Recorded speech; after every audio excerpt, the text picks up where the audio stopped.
La délégation de Washington est dirigée par le représentant américain du commerce, Jeffrey Gerish.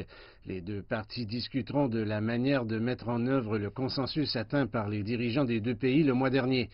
Lors du sommet du G20 en Argentine, les présidents Xi Jinping et Donald Trump ont convenu d'une trêve de 90 jours pour trouver une solution.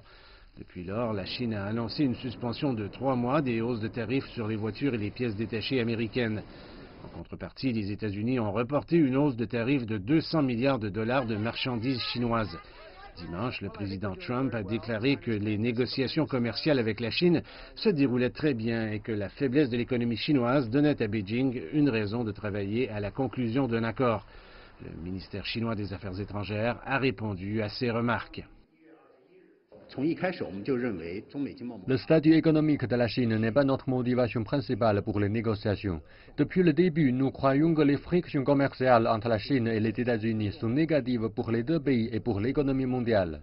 La Chine a la bonne foi sur la base du respect mutuel et de l'égalité pour résoudre les conflits commerciaux bilatéraux. Quant à savoir si l'économie chinoise se porte bien ou non, je l'ai déjà expliqué plus tôt. Le développement de la Chine présente une grande dynastie et un potentiel énorme. Nous avons une ferme confiance au fondement de l'économie chinoise sur le long terme.